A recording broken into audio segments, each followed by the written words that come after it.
විවිධාකාර ජාතිවාද ගැටුම් පටන් ගත්තා 2013 14 වෙනකොට. එය අලුත්කමදි වෙන්න පුළුවන්, ඒ දිගටදි වෙන්න පුළුවන්, ඒ දඹුල්ලදි වෙන්න පුළුවන්. නැවත මොකද මේ පෙන්වන්නේ? මේ පාලකයන්ට මෙම ගැටුම නැතුව අඩුමතරම අවුරුදු 5ක් අපේ රට ගෙනියන්න බැරුව.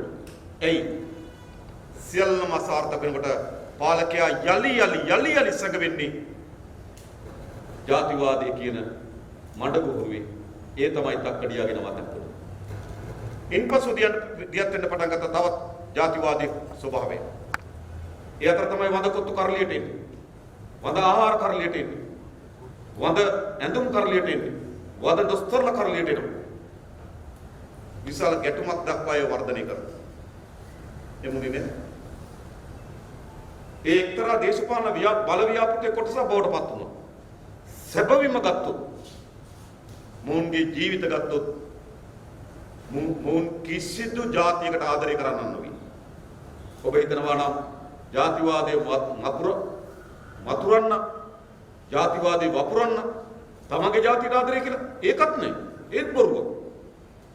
ඒ තමන්ට ජාතිවාදයේ තමන්ගේ දේශපාලන පොරපිටියේ එහෙට මෙහෙට පයින් ගසා තල්ලු කරන පාපන්දුවක් විතරයි උන්නේ. ඔතන පාපන්දුවක් විතරයි. දැන් මේ දවස්වල දියත් වෙන කතා අහුවා. දැන් බලන්න. කරුණ අම්මා නැගෙනහිරට ගිහිල්ලා කෙනා ඔහු හමුදා සොල්දාදුන් දහස් ගණනක් ඝාතනය කරනවා. මා හිතන්නේ මෙතන කාගෙන් ඇහුවත් කරුණ අම්මන් හමුදා සොල්දාදුන් ඝාතනය කරාද කියලා මම කියන්නේ ඒක කාටවත් අලුත් ප්‍රවෘත්තියක් නෙමෙයි. අලුත් ප්‍රවෘත්තියක් නෙමෙයි. ඔහු එල්ටීඩී සංවිධානයේ නැගෙනහිර සන්නද්ධාංශයේ නායකයා නම් එල්ටීඩී සංවිධානය සහ හමුදාව අතර ගැටුමක් තිබුණා නම් ඔහු හමුදාව ඝාතනය කොට තිබෙනවා. ඒ අලුත් ප්‍රවෘත්තියක් නෙවෙයි. හැබැයි ඒකේ ප්‍රවෘත්තිය වෙන්නේ මොකක්ද? තමන් නැගෙනහිර පළාතේ ජනතාව ආමන්ත්‍රණය කරලා කියනවා. එක රාත්‍රියකදී අලිමංකඩදී හමුදා සොල්දාදුව 2000 3000 ඝාතනය කළ බවත් කිලිනොච්චියේදී තවත් දහස් ගණනක් ඝාතනය කළ බවත් ඒ නිසා නැගෙනහිර ජනතාවගේ ඡන්දෙ දෙන්න කියනවා. එතනයි ප්‍රශ්නේ තිබෙන්නේ. ඔව් නැගෙනහිර ජනතාව ආමන්ත්‍රණය කළා මොකද්ද කියන්නේ?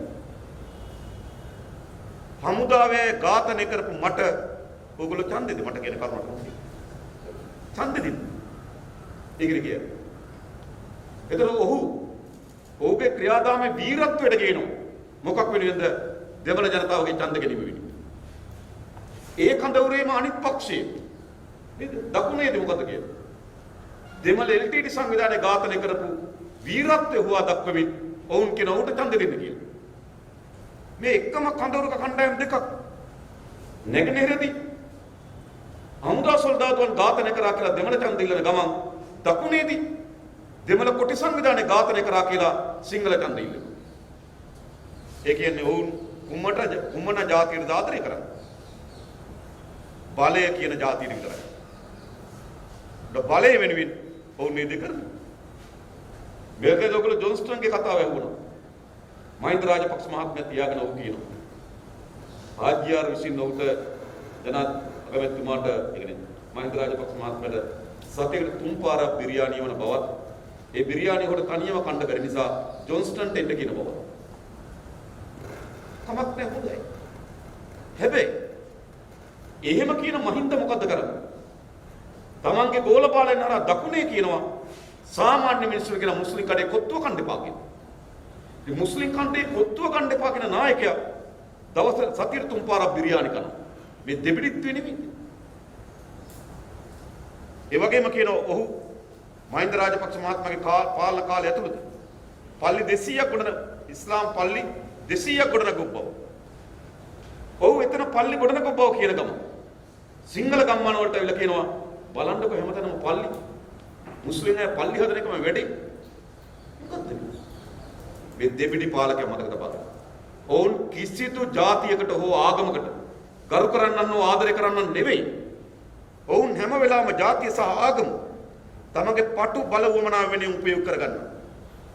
ඒ නිසා අපේ රටේ ජාතිවාදය කියන තවදුරටත් අපේ කුරුක්කල්තුමා කිව්වා එතුමාගේ කුඩා කාලයේදී එතුමාගේ ළමා කාලයේදී සිංහල දෙමළ මුස්ලිම් අය එකට හිටපු වෙන්න. හැබැයි පුරවැසියන් ජාතිවාදී නොවේ. හැබැයි පාලකයන් තමන්ගේ දේශපාලන ජාතිවාදී බවට පත් කරගත්තා. ඒ නිසා තවදුරටත් අපේ රටේ තිබෙන්නේ බුදු ජනතාව තුලින් පැන නගින ජාතිවාදී අදහස් නෙමෙයි.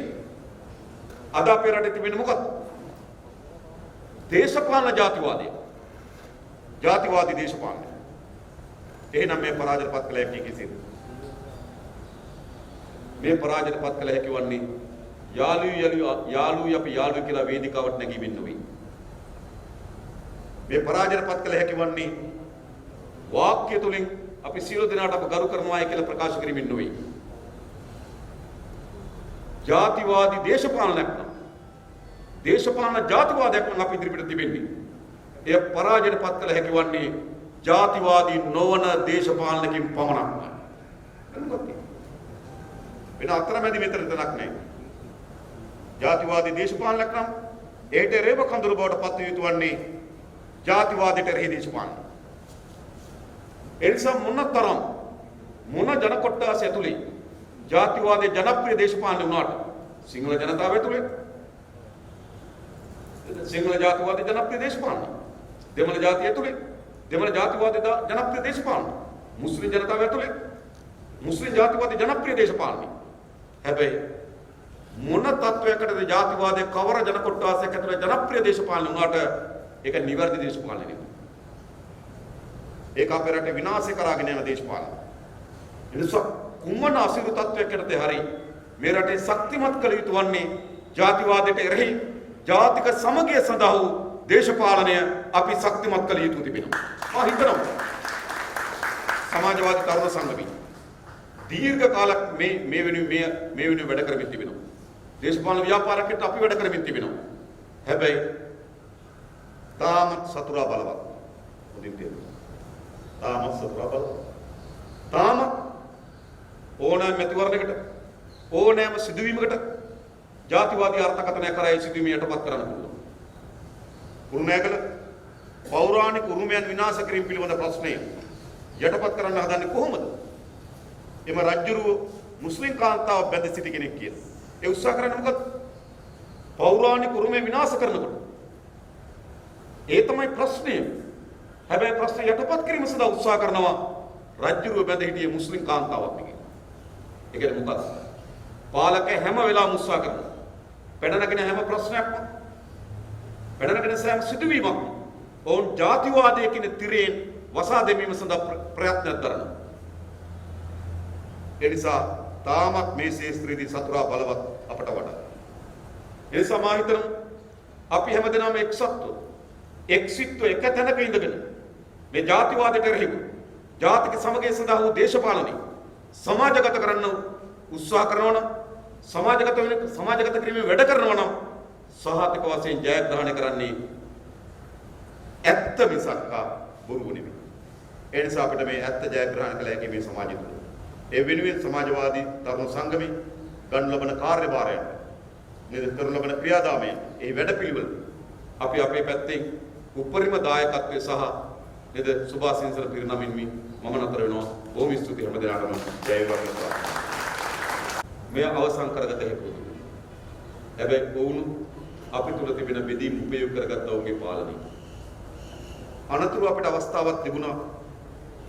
බ්‍රිතාන්‍ය අධිරාජ්‍යවාදීන්ට එරෙහිව අපේ අරගලය සිංහල දෙමළ මුස්ලිම් ජාතික නායකත්වය කරා අපිට ඉදිරියට ගෙන ආ යුතු තිබුණා. හැබැයි අපේ රටේ එවැනි සමගි සම්පන්න නිදහස් සටනක් තිබුණේ නැහැ. එවැනි නිදහස් සටනක් තිබුණා නම් අපි අතර සමගිය අපිට නිර්මාණය කරගෙන ඉන්න හැකියාව තිබුණා. ඊට පස්සේ අපිට අවස්ථාවක් ආවා 1948 බ්‍රිතාන්‍ය අධිරාජ්‍යවාදීන් ගිහිල්ලා ස්වදේශිකයන්ට පාලනය බාර දුන්නාට පසු ස්වදේශිකයන්ගේ පාලනය විසින් සිංහල දෙමළ මුස්ලිම් ජනයා අතර සමගියක් නිර්මාණය කරගත හැකි වෙනවා. හැබැයි ඉතිහාසයේ හැම අවස්ථාවකම අපි මග අර තිබෙනවා. විශේෂම 48න් පසු අපි අවස්ථාව මග අරනවා වෙනුවට අපේ රටේ පාලකයන්ගේ පැවැත්ම බවට පත් වුණා විටින් විට මේ ජාතිවාදය විශ්සීම. එය අන් කවරක්වත් නොවේ. විටක තමන්ගේ දේශපාලන බලය ලබා ගැනීම වෙනුවෙන් විටක තමන්ගේ දේශපාලන බලය ආරක්ෂා කර ගැනීම වෙනුවෙන් විටක අනිත් පාලන බිඳවැටීම වෙනුවෙන් මෙම ජාතිවාදී උපයෝග කරගත්තා. ඒ උතුරේද දකුණේද නැගෙනහිරද ભેදකින් තොරව මේ ජාතිවාදී ඉදිරියට ආවා. අන්නේ ජාතිවාදයේ ආපු ගමන් මගින් තර්කානුකූල ප්‍රතිඵලය තමයි 1983 කළු ජූනි. ඒ වර්ධනය වෙමින් තිබුණු ආකාරයන් අනිවාර්යයෙන්ම එවැනි ජාතිවාදී ගැටුමක් එවැනි විනාශකාරී තත්වයක් මඟහැර යන්න බැරි තරමට ඒ තත්ත්වය වර්ධනය වෙමින් තිබුණා. මොනවද නමුත් ඔබට මතක ඇති දැනුත් සාකච්ඡාවක් යනවා 3-2 බලයක් පිළිබඳව. 3-2 බලය පිළිබඳව. නමුත් කවුරුත් දන්නවා 1977 දී ජේ.ආර්. ජයවර්ධනගේ පාලනයට 3-2 අභිභවා යන බලයක් හම්බුණා 6-5. හැබැයි 6-5 බලය උපයෝග කරගත්තේ ජාතික සමගිය නිර්මාණය කරන්න. ඒ 6-5 බලය තමයි 1981 දී සංවර සභා මැතිවරණයේදී 81 සංවර සභා මැතිවරණයේදී විශේෂයෙන්ම දිස්ත්‍රික් සංවර සභා යෝජනා කරේ මෙම ගැටලුවට විසඳුමක් ලෙස. මෙම ගැටලුවට විසඳුමක් ලෙස තමයි දිස්ත්‍රික් සංවර සභා යෝජනා කරේ. නමුත් ජේ.ආර්. ජයවර්ධන ඇතුළේ ඒ වගේ ඒ වෙලාවේ පාලක නඩය ස්ථීර තැනක හිටියා. තමන්ගේ බලය ගිලිහුණු කිසිදු බිම් කඩක් ශ්‍රී ලංකාවේ නොතිබිය යුතු බව. තමන්ගේ බලයට යටත් වුණු බිම් කඩක් තිබෙන්න හේතුවක් නැහැ. ඒක පැත්තකින් මධ්‍යම ආණ්ඩුවේ අහිම්පය බලය නිර්මාණය කරගත්තා. ඒ වගේම තමන්ට සිතු දේ කරන්න පුළුවන් විධායක බලය නිර්මාණය කරගත්තා. අනතුරුව යාපනයේ සංවර සභා මැතිවරණය 1981 මොකද සිද්ධ වුනේ? තමන්ගේ බලයට අනුගත වූ තමන්ගේ බලයට යටපත් වූ කිසිදු භූමියක් ලංකාවේ නොතිබිය යුතු කියන ස්ථාවරය මත යාපනයේ මැතිවරණයට ගියා. ගිහිල්ලා මොකද කරේ? යාපනයේ පුස්තකාලය ගිනි තිබ්බා. ආසියාවේ විශාලතම පුස්තකාලය. විශේෂයෙන් මා දන්නවා අනෙක් ජන කොට්ටාසම් පුස්තකාලයත් එක්ක තියෙන සබදියාවට වඩා වැඩි සබදියාවක් තිබුණා දෙමළ ජනතාව පුස්තකාලයත් එක්ක. ලංකාවේ මා දැකලා තිබෙන එකම පුස්තකාලය තමයි සපත්තු ගලවලා ඇතුළට යන්නේ. සපත්තු ගලවලා ඇතුළට යන්නේ. සෙරප්පු ගලවලා තමයි යාපනයේ පුස්තකාලයට ඇතුළත් වෙ යුතු. නිසා ඒ තරම් අධ්‍යාත්මික බැඳීමක් තිබෙන යාපනයේ පුස්තකාලය ගිනි තිබ්බා. එයි අර සංවර සභා මැතිවරණය ජයග්‍රහණය වෙන්නේ. වෙන මොකටවත්. උතුරේ දෙමළ ජනයාට ප්‍රජාතන්ත්‍රවාදය පිළිබඳ යම් විශ්වාසයක් තිබුණා නම් ඒ විශ්වාසය මුළුමනින්ම බිඳ වැටුව 81 සංවර සභා මැතිවරණය. එතරින් අතර නොවි තරඟෙට අකල උතුරේ දකුණේ තරඟෙට මේ ජාතිවාදී සටන් පාට ඉස්සරහට ආවා. ජාතිවාදී කතා ඉස්සරහට එන්න පටන් ගත්තා. ඒ අවසන් ප්‍රතිඵලය තමයි 1983 කළු ජූලි. හැබැයි කළු ජූලි ඒ නිශ්චිත දවසකට සතියකට සති දෙකකට පමණක් සීමා වූවක් නොවේ. අද අපේ රටේ ඇදගෙන යන අඳුරු කතාව ඒ කතාවේ තීරණාත්මක සම්දිස්ථානය තමයි කළු ජූලි. කළු ජූලිය විසින් තමයි දෙමළ තරුණයන්ට විශේෂයෙන්ම සන්නද්ධ ව්‍යාපාරයන් මරාගෙන මරණ සොල්දාදුවන් බවට පත්වීම මරාගෙන මරණ තරුණයන් බවට පත්වීමේ ආශිර්වාදයෙන් නැති. එනිසා එතනින් පස්සේ දික් කරන මහා යුද්ධය ජාත්‍යන්තර සබත්තාවය භූදේශපාලන හේතු සාධක මොනවා තිබුණා. එතනින් පස්සේ ඇතුණු ඒ යුද්ධය එවැනි කුරුරු සම්දිස්ථානය දක්වා සංවර එවැනි කුරුරු තත්ත්වයක් දක්වා වර්ධනය වීම සඳහා 83 කළු ජූලිය හේතු සාධක වුණා. මරාගෙන මරන බෝම්බකරුවන් නිර්මාණය වෙන්න පටන් ගත්තා. ඊට පස්සේ 30 අවුරුදු යුද්ධය. ඒ 30 අවුරුදු යුද්ධයෙන් පස්සේ ඒ යුද්ධයේදී උතුරේද දකුණේද ભેදකින් තොරව සිංහල දෙමළ මුස්ලිම් බර්ග මැලේ සාමාන්‍ය පන්තිය මිනිසුන් දසදහස් ගණන් මිය ගොස් තිබෙනවා. මේ ජාතිවාදී ප්‍රතිපල මම දන්නවා මට ඒ කාලේ අපි කැලණි විශ්වවිද්‍යාලේ නොවේ. නමුත් ඒ යුගයේ හිටපු විශ්වවිද්‍යාල කැලණි විශ්වවිද්‍යාලයට අය මට කිව්වා. 1983 දී කැලණි විශ්වවිද්‍යාලයේ ඉදිරිපිට ඉඳලා තිබෙනවා දෙමළ සපත්තු මහන්නේ. සාමාන්‍ය සපත්තු මහන දෙමළ පුරවැසි. මොකද සිදු කරේ? ඇවිලෙන ගිනි ජාලයට අමු අමුවේ දානවා. සියසින් දෙක පොයයි. මෙහෙම මේ ඛේද වාචකෙ දියත් උනේ. ඒ ඛේද වාචකය අනවරත යුද්ධයකට අපේ රට ඇදගෙන ගියා. දසදහස් ගණන් තරුණ ජීවිත උතුරේද දකුණේද ભેදකින් තොරව මේ මහ පොළවේ නේද ලේ සාගරයක් හැලුවා. ලේ වලින් තෙත් කරා මේ මහ පොළොව. කඳුළු වලින් තෙත් කරා මේ මහ පොළොව. ඒක තමයි ඒ සඳහා වචන පදනම 83 කළු ජූලි. අවසානයේදී 2009 යුද්ධය අවසන් වෙනවා.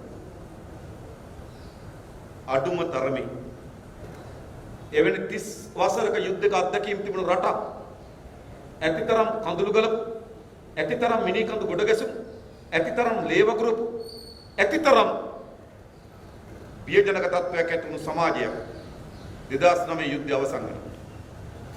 අඩුම තරමේ පාලකයන්ට පුළුවන්කම ලැබුණාද අවුරුදු 5ක් තියා යන්න ගැටුමකින් තොරව. මේ වගේ වීඩියෝ දිනපතා නරඹන්න අපේ channel එක subscribe කරන්න.